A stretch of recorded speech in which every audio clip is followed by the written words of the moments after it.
Assalamualaikum warahmatullahi wabarakatuh. Syukur alhamdulillah, kita bisa berjumpa lagi di channel ini. Sholawat dan salam selalu dan tetap tercurahkan kepada junjungan kita, Nabi besar Muhammad sallallahu alaihi wasallam. Allahumma sholli ala sayyidina Muhammad wa ala ali sayyidina Muhammad. Harapan dan doa saya semoga saudaraku semuanya selalu diberikan kesehatan, dilapangkan rezekinya, diampuni dosa-dosanya, dan dipanjangkan umurnya. Amin ya rabbal alamin. Sahabat beriman yang dirahmati Allah, mungkin sebagian kita masih belum mampu bersedekah dalam bentuk harta, tenaga, ataupun waktu untuk orang lain. Namun tahukah kita, ada banyak bentuk dan berbagai macam cara untuk bersedekah. Salah satu hadis berikut menyebutkan bahwa kita mampu dan boleh untuk bersedekah kepada diri sendiri. Dari Abu Dzar berkata, "Wahai Rasulullah, bagaimana menurut pandangan Anda jika saya lemah tidak mampu untuk melakukan sebagian amal?" Rasulullah Shallallahu Alaihi Wasallam pun bersabda, "Engkau menahan diri untuk tidak melakukan keburukan terhadap manusia. Sesungguhnya itu adalah sedekah darimu untuk dirimu sendiri." Hadis riwayat Bukhari dan Muslim. Menahan diri dari perbuatan keji dan mungkar yang tentunya dapat merugikan diri sendiri dan orang lain adalah cara untuk bersedekah. Dengan menahan diri dari keburukan serta senantiasa berbicara yang baik, sopan, berakhlak terpuji, kita sudah melakukan amal sedekah.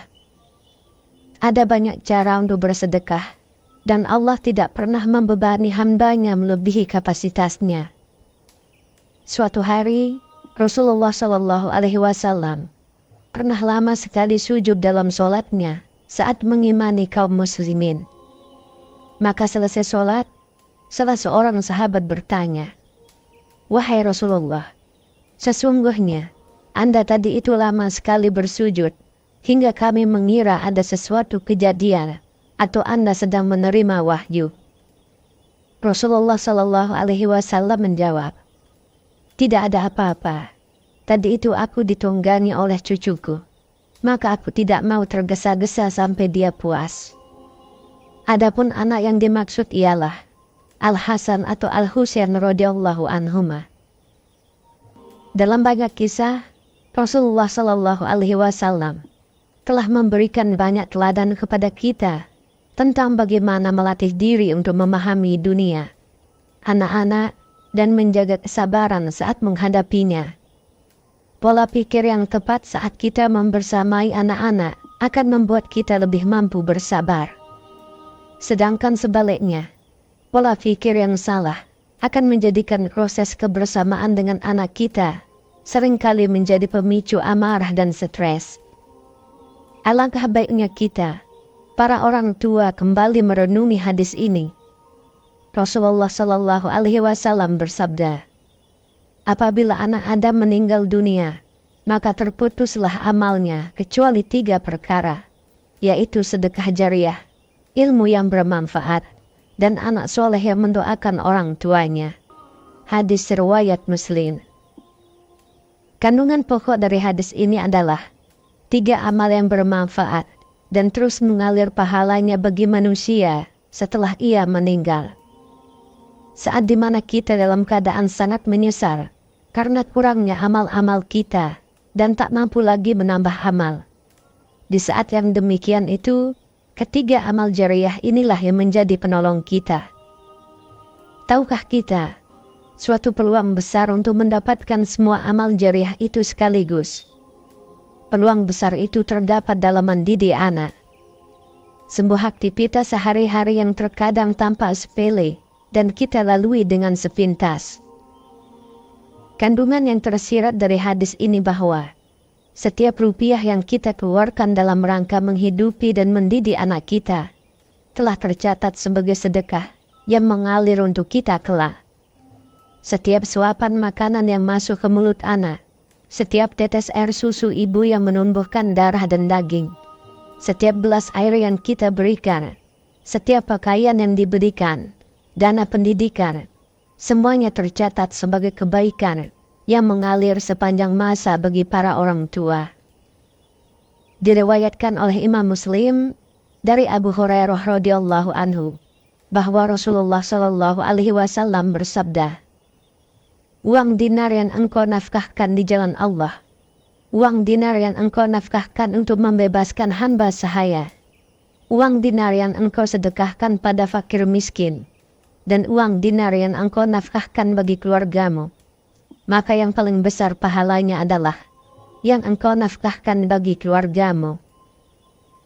Diriwayatkan oleh Imam Ahmad dengan sanadnya yang baik. Rasulullah Shallallahu alaihi wasallam bersabda, "Makanan yang engkau makan untuk dirimu sendiri adalah sedekah. Apa yang engkau berikan untuk anak-anakmu, maka bagimu pahala sedekah. Dan makanan yang kamu berikan untuk pembantumu, kamu mendapatkan pahala sedekah pula."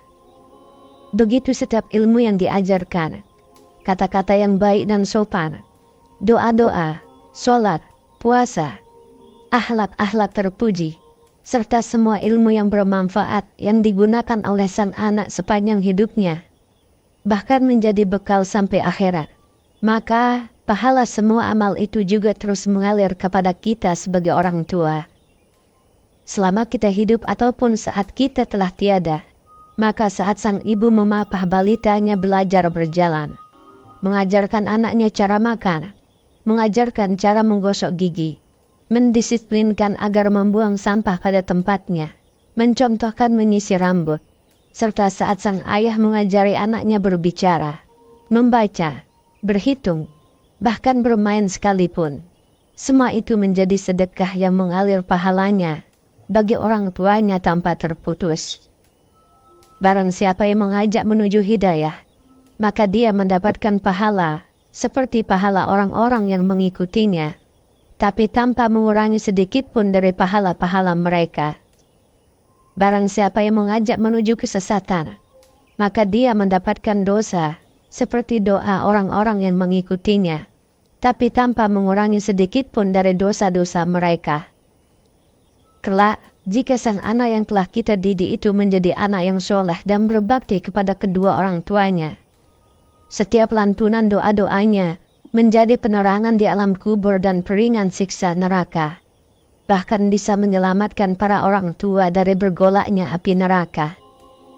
Sebaliknya, saat kita para orang tua terlalu sibuk dengan berbagai urusan, sehingga menyia-nyiakan masa kecil anak kita, maka sungguh kita telah menyia-nyiakan amanah Allah dan peluang besar yang Allah berikan. Lebih jauh lagi, jika yang kita contohkan adalah perbuatan buruk seperti menonton film yang buruk, bersikap kasar terhadap istri, suka memarahi anak kecil, meninggalkan sholat, dan perbuatan buruk lainnya, maka itu adalah investasi dosa yang mengalir tiada putusnya selama anak kita melakukan perbuatan buruk yang sama dan menularkan keburukan itu kepada anaknya atau orang sekitarnya. Bahkan tak jarang membuat para orang tua bersedih di masa tua atas kelakuan buruk anaknya. Dari Abu Umamah Al-Bahili radhiyallahu anhu, dia berkata, Rasulullah Shallallahu alaihi wasallam bersabda, "Sesungguhnya para malaikat serta semua penduduk langit dan bumi, sampai semut-semut di sarangnya, mereka semua bersolawat atas orang yang mengajarkan kebaikan kepada manusia." Makna bersolawat atasnya adalah mendoakan dan memintakan ampun untuknya. Sungguh, setiap lelah kita saat bersama anak-anak adalah sedekah jariah kita bagi diri sendiri. Masihkah kita pelit dan bakhil? Sahabat beriman, itulah cara bersedekah untuk diri sendiri. Semoga kita bisa mengamalkannya di kehidupan kita sebagai bekal kita hidup di dunia dan akhirat. Amin ya rabbal alamin. Wallahu a'lam bishawab. Demikian yang bisa saya bagikan. Semoga bermanfaat untuk kita semua. Assalamualaikum warahmatullahi wabarakatuh.